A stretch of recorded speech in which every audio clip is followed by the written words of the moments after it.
Hi everyone, and welcome to my presentation on appreciative inquiry, a problem-solving technique.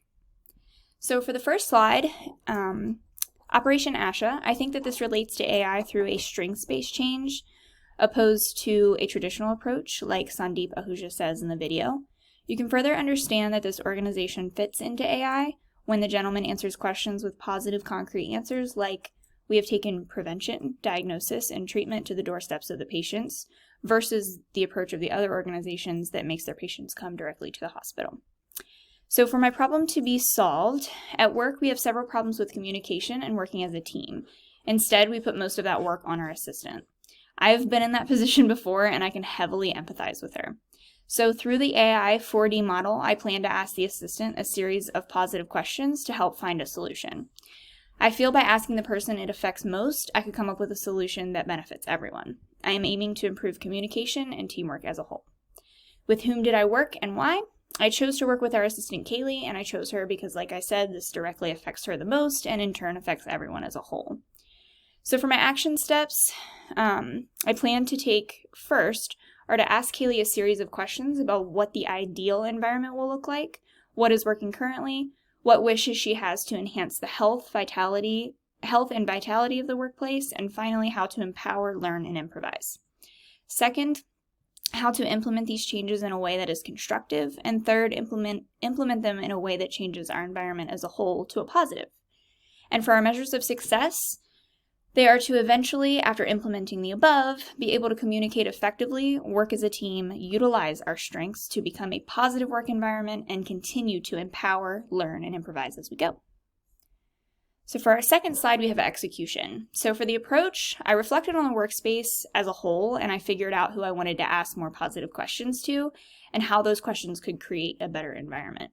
And over here on the side, you can see that I have my 4D model. I know it's a little small, but the questions that I asked her are in that model. So the measures of success outcome, according to each of the measures of success that I stated in the last slide, I found that implementing a new system of communication ultimately led to a better environment and more effective teamwork. Everyone is pulling their weight and communicating. It's actually a really beautiful thing. They're communicating in a way that makes day-to-day operations much smoother.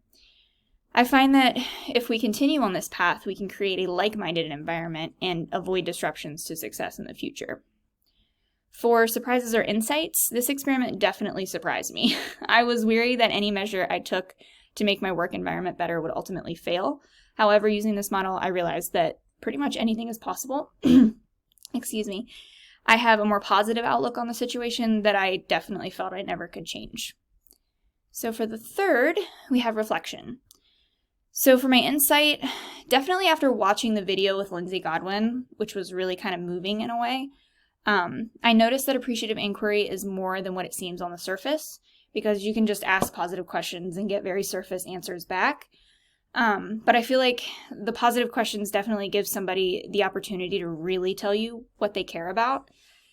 And you can really get to know what something truly means to an individual. So when Lindsay Godwin was inquiring to her son about what made him feel most loved and supported, he stated something that she was definitely not expecting. He said that when his parents watched him paint or draw, this was when he felt most loved and supported. And I felt like that was really beautiful because through her just asking positive questions, she found something like very pure and that she may have never found out if it weren't for AI. And as far as using AI in the future, I believe I can use AI in many ways. So using appreciative inquiry in the workplace again, I feel like in my future work will be really beneficial, as well as my family to gain more positive outcomes and connections. Thank you.